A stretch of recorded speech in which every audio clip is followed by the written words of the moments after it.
This video is part 2 in a series of videos where I attempt to completely restructure the multiverse saga in such a way that I think could work better. This video focuses on Phase 5. I highly recommend watching the Phase 4 video first if you haven't already, to fully understand the general rules of the restructuring as well as everything I've changed, cut out, delayed, or pushed forward, because this video is not actually what I think Phase 5 should look like, but more so what Phase 5 should look like if it follows the Phase 4 that I discussed there. To not waste any more time, make sure to subscribe, and let's begin with the restructuring of the MCU's Phase 5. Phase 5 would still begin in 2023, but this time with the previously Phase 4 movie starting off the phase with a Black Panther movie, Black Panther Wakanda Forever, releasing in February like its predecessor, instead of qANTuMANia, which is being mildly delayed. This movie wasn't perfect, but I think it's probably good enough to not make any changes. I personally would have preferred if they recast T'Challa instead of killing him off, but I am well aware that that is not a popular opinion, so we'll just stick to maybe minimizing the roles of all the American characters, including Riri Williams, who honestly I would cut out, but she's central to the plot, but I think that her role should just be a bit smaller. But aside from that, the only other things that would be different are maybe it's a bit of a shorter movie, a bit more of an entertaining movie, but one thing that I want to point out is that the whole thing of Everett Ross being saved by Wakanda, that would still be here, and would be important as it would be a beginning to a conflict between America and Wakanda, which will become important later on, not necessarily in this phase, but actually in Phase 6, with Black Panther 3. Following up on this is Guardians of the Galaxy Volume 3, of which the only thing I would change is that because there's no Guardians of the Galaxy Holiday Special, it would be revealed here that Mantis and Peter Quill are siblings. Nothing else about the plot, characters, or even the release date would change. So Guardians of the Galaxy Volume 3 would release in May 2023, would end with a completely new Guardians team, as well as a lot of the old Guardians going their separate ways, including Peter Quill going to Earth, followed by a teaser of his return. But all things considered, this would be the finale to the Guardians of the Galaxy. In this world, James Gunn would still leave the MCU for the DCU, so that wouldn't be different. And while there will be another Guardians of the Galaxy project, as well as a Star-Lord project, the actual original Guardians of the Galaxy, this is the end of their saga. And because of that, the Guardians are going to be taking a bit of a hiatus from this universe, and there won't be any other Guardians of the Galaxy projects in this video, or anything related to them, aside from maybe one of them appearing in one thing. In Phase 6, however, there will be the Star-Lord show, and maybe even a Guardians of the Galaxy 4 about this new team. And that brings us to the first project of this video that hasn't actually been released yet, which is true for almost every project going forward, which is Loki Season 2. Loki Season 2 will follow up on Season 1 in probably the exact same way that Season 2 will in real life in October, but instead will release its 6 episodes between June and July 2023. It's unlikely this will happen in the actual Loki Season 2, but in my version of the saga, this season would follow up on the likes of WandaVision, Captain America Legacy, Ms. Marvel, and Hawkeye in setting up the Young Avengers. This show would introduce a heroic child version of King who's out to stop his future self. This Nathaniel Richards is an Iron Man-inspired hero named Iron Lad, which again will be followed up on in a Young Avengers project, which will come out in Phase 5. Aside from that, we don't know how Loki Season 2 will end, but I just think it will continue the same story and things won't be tied up, but it will lead into other projects in which Loki will appear, which we will get to soon. Releasing in August 2023, earlier than in real life, is Daredevil Born Again, which will be more like a continuation of Daredevil than Born Again seemingly will be. Apparently, the show will have 18 episodes, which will bring down to 13 like the original show, and apparently Foggy Nelson and Karen Page won't be appearing at all, which will be changing to them being main characters and running Murdoch, Nelson, and Page together. Ben Poindexter returns as Bullseye in the main villain role, while Kingpin is the secondary main villain, and in lieu of her own show, which is entirely cancelled for this saga, there will not be an Echo show. Echo's story would be told here, albeit in a more minimal role than she would have had in her own show. Like the Real World show, Daredevil Born Again will reintroduce John Barenthal's Punisher to the MCU, and on top of that, Peter Parker as Spider-Man will be having a cameo role, although only a cameo because I think having him in an actual episode is asking a bit much. Ant-Man and the Wasp: QANTuMANia, or as I prefer to call it, qANTuMANia, releases in November 2023 this time around. The movie would take these extra 9 months to touch up the script a bit and the visuals, with some changes including having Louise, Dave, and Kurt all appear, although only Louise has a large role. Cassie Lang is not recast from Endgame because I just didn't like that. MODOK is taken mildly more seriously and does not die. Instead, he escapes the quantum realm to become a recurring annoyance for many Marvel heroes. And finally, Kang would win by forcing Scott to make a deal that would save his daughter, leading to Kang and also everybody else's escape from the quantum realm. This decision and the guilt that Scott feels will be followed up on in the Kang Dynasty, where Scott will, spoiler alert, probably die. I would probably also cut out Bill Murray's role because he didn't do anything and instead focus a bit more on the residents of the quantum realm to make the audience care about them more. And in the end, this movie would basically be Ant-Man and the Wasp: QANTuMANia, but a bit better, hopefully a lot better, and more consequential for the multiverse saga. To end 2023 is Blade, which I changed from a movie to a 6-episode TV show that releases between November and December. We don't know much about the plot of Blade, but for one, the Eternals end credit scene would suggest that Dane Whitman and the Ebony Blade will have a role. In this version of the saga, Dane has already become the Black Knight and would now have a role throughout the entirety of this show, as does the Ebony Blade. But the main villain will be Blade's vampire father, Lucas Cross, who actually has a Latvian backstory, which makes this a good opportunity to introduce Doctor Doom into the MCU, a year or two before Fantastic Four comes out, where he won't be the main villain, because I think it's a good idea to have Doctor Doom appear throughout the MCU, not just as a Fantastic Four villain, because he is a villain to the larger Marvel Universe as well. He's one of the most significant Marvel Universe villains, and he might just end up being the villain of Avengers Secret Wars, but that's something for another video. This leaves the year without the real-world projects of Secret Invasion, which was changed into an Avengers movie and pushed forward, The Marvels, which is delayed, and both Echo and I Am Groot Season 2, which are cancelled entirely. To kick off 2024, we have The Thunderbolts, which in this version of the saga would not be a movie, but instead a 6-episode TV show, following up on the likes of Captain America Legacy, Hawkeye, and even The Incredible Hulk, releasing between February and March 2024. The Thunderbolts roster I'd go for is White Wolf, US Agent, Black Widow, Ghost, Abomination, Hawkeye, who's potentially being blackmailed into helping, and Taskmaster, who's introduced here and is a man named Anthony Masters, due to Black Widow not existing. For the same reason, the Red Guardian doesn't exist in this universe and wouldn't appear in the saga at all. This show does also introduce the Sentry, which it seems to be doing in real life, and his alter ego the Void would be the main villain, but in the end of the show he would learn to control it, which leads to him being a lot less powerful than he has the potential to be, and he can unleash that power later on in one of the last 2 Avengers movies.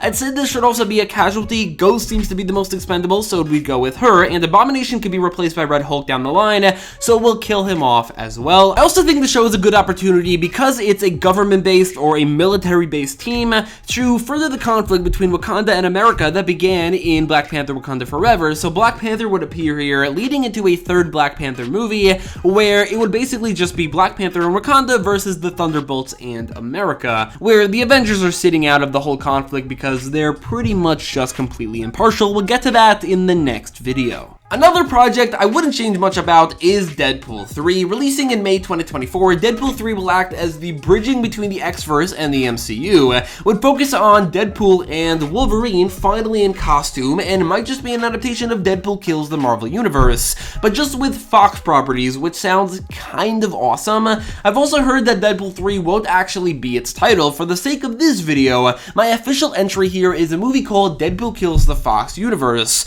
which focuses on Deadpool and Wolverine going around killing the heroes of the Fox universe in order for Deadpool to be allowed into the MCU. There are a few confirmed characters like Wolverine, Colossus, Negasonic Teenage Warhead, and Jennifer Garner's Elektra, but it seems very likely that many more characters from Fox's movies will be appearing as well. Deadpool doesn't kill everyone, leaving room for many X-Men characters to return in Secret Wars. But he does kill a lot of characters, especially ones from bad movies like Elektra or Daredevil or the Fantastic or the New Mutants or a few X-Men from bad X-Men movies, but Wolverine, for instance, would not be dying. I would also like to take this opportunity to showcase Pietro yet again and have him reference the events of WandaVision, but he would survive as well just because I don't see any world where Deadpool could ever kill this version of Quicksilver. He's far too OP. Deadpool would end this movie in the MCU, but going forward, he would still be a part of the Fox/multiverse side of the saga, which will be a part of 2 projects going forward. One of them is Secret Wars, but there is one thing before that as well. Releasing between May and June 2024 is Armor Wars, which was initially announced as a TV show, but was since changed into a movie. There isn't actually room for an Armor Wars movie in the saga, so instead Armor Wars will indeed be a TV show yet again. 5 episodes long, and focusing on Rhodey learning everything he's missed from after Iron Man 3 while trying to stop a Stark tech arms race. In lieu of her own show, Riri Williams is given a large role here as Rhodey's sidekick. Armor Wars would also include the likes of Vision, but in a small role, Pepper Potts, Morgan Stark, Happy Hogan, Justin Hammer, and a few Iron Man villains like Stingray, and who I think should be the main villain, Titanium Man. I like the idea of the original Rhodey genuinely still liking the Iron Patriot name because it was only in Age of Ultron, which at that point in my version of the universe, that was already a Skrull, where he went back to War Machine. So from now on, basically, War Machine was the now dead Skrull Rhodey, and Iron Patriot is the real Rhodey, and that will be the case for the entirety of the saga. So War Machine is dead, Iron Patriot is alive. Releasing in July 2024 is The Marvels, releasing 9 months after the real-world movie, mostly due to Carol's large role in Secret Invasion, pushing it off a bit. We don't know yet exactly how this movie will end, or whether or not it will have larger ramifications for the MCU. What we do know is that the movie will introduce Carol, adult Monica, and Kamala to each other, while also being the debut of Monica as Photon, so that's where we'll leave the importance of the movie for now. It recently came out from some scoops that the movie might only be an hour and a half long, so it might just be like a fun adventure and not really have larger ramifications for the universe, and I'm honestly fine with that. On the other hand, they would maybe have to explain what Ms. Marvel's bangles are in this movie, or maybe at least set up explaining what that is eventually, but they could probably do that in her next appearance, which I'll get to in this video. So I think it could literally just be a fun adventure where the main thing it accomplishes is having Captain Marvel, Photon, and Ms. Marvel become a team, maybe become close to each other, but really not any more than that. Debuting way later in the saga this time around is What If Season 1, which would be the only animated show in the saga, and for one would include one extra episode, the unreleased Iron Man/Gamora focused episode, that was only not there because of COVID. This is in 2024 at this point, so COVID is a non-factor, and it really needed to be there to make the finale 2 episodes make any sense. On top of that, What If Zombies would have a far darker tone because it needed it, and the worst episode of the season, which is What If Thor Was an Only Child, would be entirely replaced by an episode replacement of the planned animated series Spider-Man Freshman Year, which was initially announced as a prequel to Captain America Civil War, showcasing Spider-Man's origin story and canon to the main MCU, but was since confirmed to not be that at all. Instead, it's an alternate universe where Spider-Man was never recruited by Iron Man. There's a lot more Spider-Man characters like Uncle Ben and Norman Osborn, and some other Marvel heroes like Daredevil and Doctor Strange. And basically, this show would have a single episode counterpart to that, maybe a second episode in season 2, but for this one, it's called What If Tony Never Recruited Spider-Man. The season would end in a very similar way, with Infinity Gauntlet Ultron as the main villain, with the biggest difference being that in the Guardians of the Multiverse, instead of Thor, there's Spider-Man. To end 2024, we have Captain America Brave New World, which this time is Captain America 5, not 4, and would be this phase's closest thing to an Avengers movie, basically with the same scale as Captain America Civil War, as White Vision, Shang-Chi, the Hulk, Ant-Man, the Wasp, Iron Patriot, and 2 new recruits, White Wolf and Falcon, would all be present. The movie takes place during the same time as the Marvels, which is why Carol isn't here, also because she's too powerful for this story. Out of all of these Avengers, aside from the newer recruits like Falcon and the White Wolf, it would be the Hulk who would have the largest role, similarly sized to Iron Man in Civil War, as Brave New World Into the Real World seems to be a bit of a Hulkless Hulk movie. It's focusing heavily on Thaddeus Ross probably becoming the Red Hulk, and the return of Betty Ross, as well as Samuel Stern's debut as the Leader, which was set up all the way back in 2008 with the Incredible Hulk, all of which would still be true here. The movie would feel like an Avengers movie in the first act, as they team up against the Serpent Society, a Captain America Hulk movie in the second act, as they both team up as the other Avengers have smaller roles against Red Hulk. And in the third act, the movie would basically just be a Captain America movie, as while the leader would still be the main villain throughout the entire thing, the Red Hulk would no longer be a threat in the third act, and instead the leader would basically purposefully infuse extra gamma radiation into Bruce Banner and turn him into the Savage Hulk, a far stronger and larger Hulk who completely loses himself to his anger and becomes the main physical threat. This seems like a natural continuation to the Hulk's character. His Professor Hulk setup is pretty bland, and it's absolutely bound to go wrong eventually, and this Hulk-inspired story seems to be the perfect place to do so. The movie would basically turn into a World War Hulk-inspired setup, albeit a bit more scaled down, where Hulk is going on a rampage, and it's up to the heroes, namely Sam, Bucky, Red Hulk, a few of the weaker Avengers, and maybe the Thunderbolts to stop him. I would say yes, the Thunderbolts will be appearing, because it wouldn't make sense if they don't. In the end, Sam calms him down, but Banner is locked up and not seen again until Secret Wars. Also, Elijah Bradley comes closer to becoming the Patriot. This movie would be huge, probably bigger than Avengers Secret Invasion, and I'm sure people would discuss and argue, like they did with Civil War, whether or not this is actually a Captain America movie or an Avengers movie, and while that doesn't really matter, Sam Wilson will 100% be the main character throughout, although it's a huge Captain America movie, so yeah, it's kind of an Avengers movie as well. This leaves 2024 without Daredevil Born Again, which was pushed up to 2023, Agatha Coven of Chaos, and Ironheart, which are both cancelled completely. Phase 5 would have an extra year over Phase 4, continuing into and ending in 2025, starting with Eternals Season 2, which is changed from a yet unannounced movie into another 8-episode series, releasing between February and April 2025. That does not include Dane Whitman at all, as he's become a Midnight Suns character at this point, we'll get to that soon, but also because the season takes place almost entirely in space. What the show would explore is Star Fox and Pip the Troll's backstory, while also bringing back Mantis in the final few episodes to entangle her back up with her heritage as a Celestial. Season 1 would end each character's story in the same way as the movie, and so the Eternals of this season are Cersei, Kingo, Phastos, Makkari, Druig, and Thena, but Thena would die. And the main villains would be evil Eternals from another world, specifically the Eternals of Young,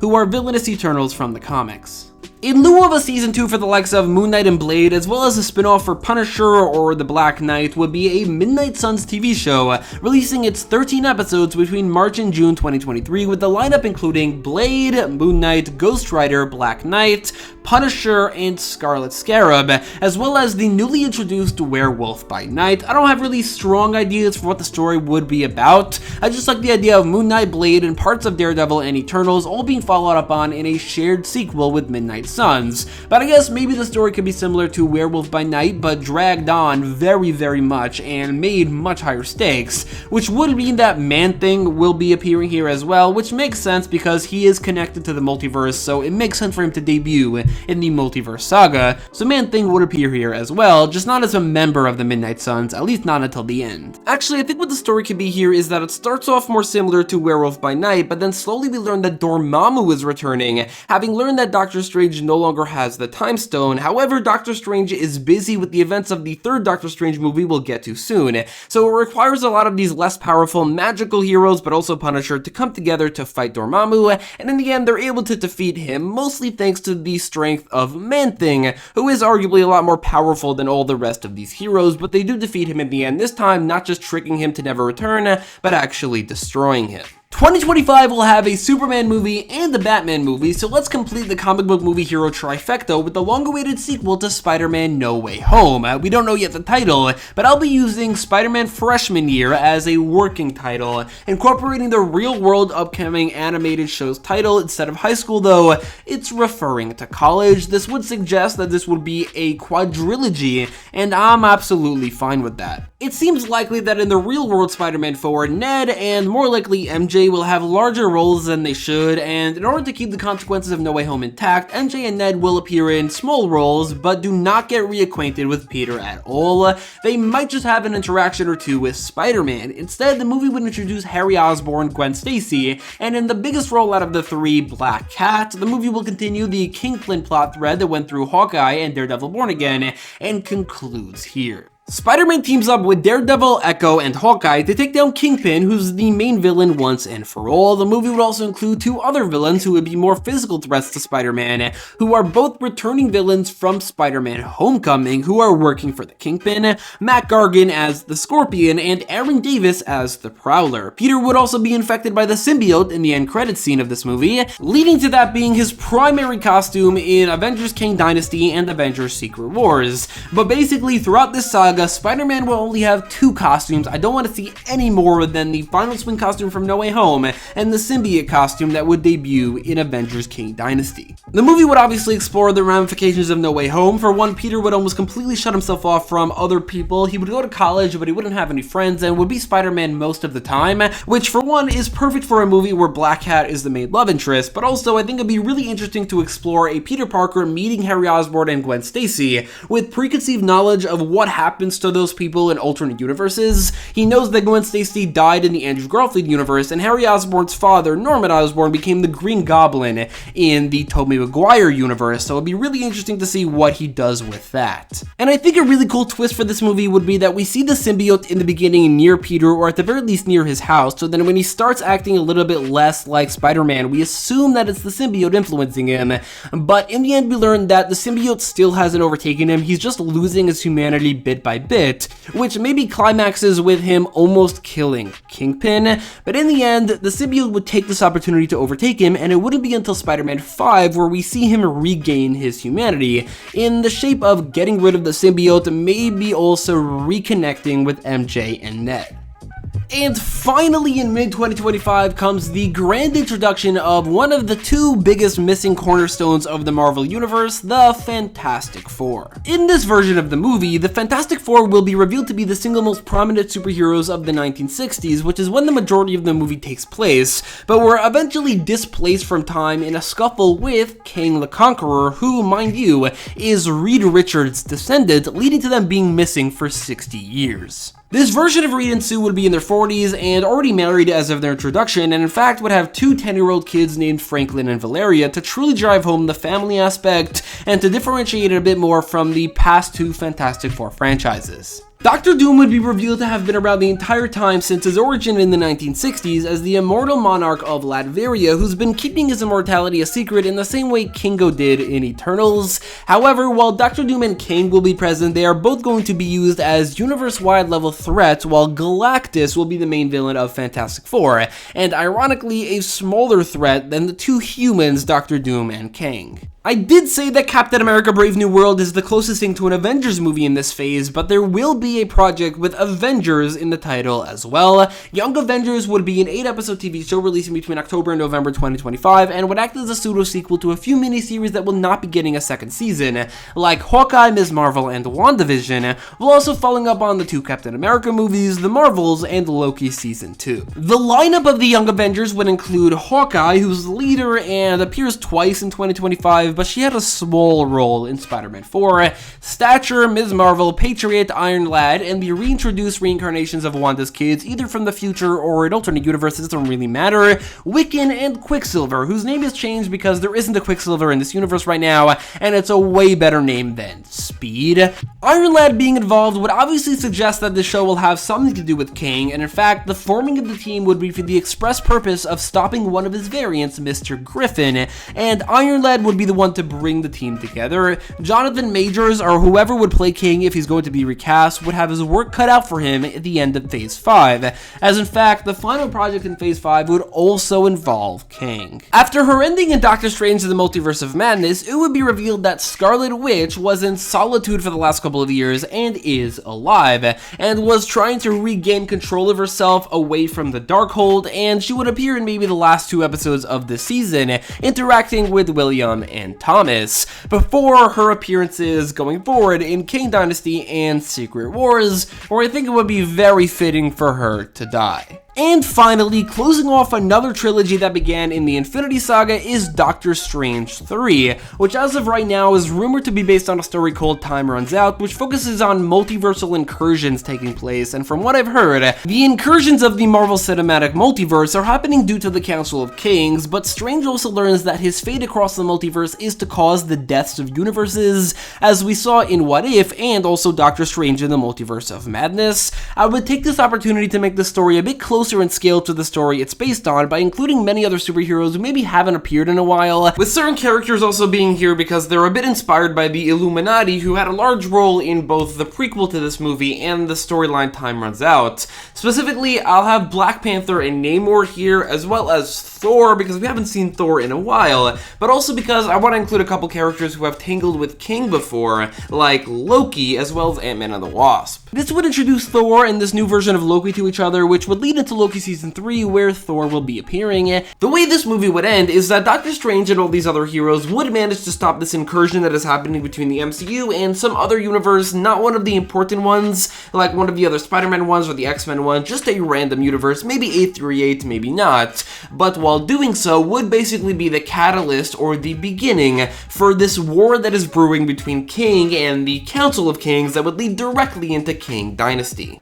Also, Clea is introduced here, and she's the main love interest as well as the main supporting character, and seeing as this is a huge Avengers-level trilogy closer movie, I think there should be a big casualty of a beloved character, and so I'd go with Wong, as sad as that would be. Doctor Strange Time Runs Out would release in December 2025, and I know that's not the same naming convention as Multiverse of Madness, but I couldn't really think of a good name for that, and I don't think it needs to have the same naming convention. If you can think of one, let me know in the comments down below. Fantastic Four is so far the only confirmed project for 2025, so I didn't need to cut out anything or delay or push up anything at all. This is really just 2025, which is Fantastic Four, but also a lot of other things added. So that is it, the largest phase yet of the MCU, with 9 shows and 9 movies over the course of 3 years. And while technically not containing an Avengers movie, there are 2 Avengers level movies, as well as a large amount of different teams separately forming, and a huge focus on the King variants, plus a TV show with Avengers in the title. Let me know what you like or dislike, or what you would personally change,